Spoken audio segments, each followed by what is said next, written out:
வணக்கம். சாந்தி சமையல இன்னைக்கு நாம மீன் குழம்பு செய்ய போறோம். தேவையான பொருட்கள் என்னன்னு பார்க்கலாம்.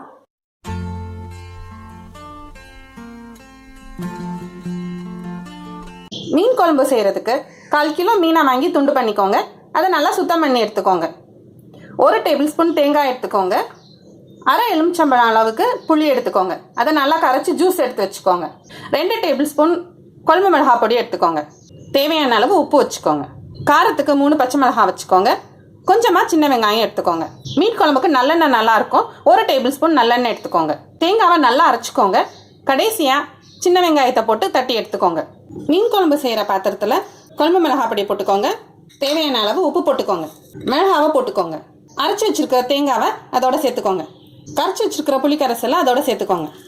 கொஞ்சமாக தண்ணி சேர்த்துக்கோங்க. குழம்புல நல்லா கலந்து விட்டுக்கோங்க. இந்த குழம்பை அடுப்பில் வச்சு கொதிக்க விடுங்க. குழம்பு மிளகாத்தூள் புளி கரைசல்லாம் நல்லா கொதிக்கணும். குழம்பு நல்லா கொதிச்சிருச்சு. உப்பு போட்டிருக்கிறதுனால அதை சுற்றி கொதிக்குது. கொதிச்சதுக்கப்புறமா மீன் துண்டுகளை அதில் போடுங்க. மீன் குழம்புக்கு கொஞ்சம் காரம் அதிகமாக இருக்கணும். உப்பு புளிப்பு காரம் எல்லாமே கொஞ்சம் தூக்கலாக இருந்தால் தான் நல்லாயிருக்கும். இப்போ டேஸ்ட் பார்த்து உங்கள் தேவைக்கு அதிகமாக சேர்த்துக்கோங்க. 2 டேபிள்ஸ்பூன் நல்லெண்ணெயை அதில் ஊற்றிக்கோங்க. அடுப்பை குறைச்சி வச்சுருங்க. மீன் குழம்புல நல்லெண்ணெயோட மீன் நல்லா வேகட்டும். குழம்பு நல்லா கொதிச்சிருச்சு. மீன் நல்லா வெந்திருக்கு. குழம்பு கொஞ்சம் கெட்டியானது இறக்கிருங்க. நல்லா எண்ணெய் பிரிஞ்சு வந்துருச்சு. குழம்பும் கெட்டியாயிடுச்சு. இப்போ அடுப்பை ஆஃப் பண்ணிடலாம். சூட சாதத்தோடையும் இது நல்லாயிருக்கும். இட்லி தோசைக்கும் தொட்டுக்க நல்லாயிருக்கும். சுட வச்சு மறுநாள் சாப்பிட்றதுக்கும் இது நல்லாயிருக்கும்.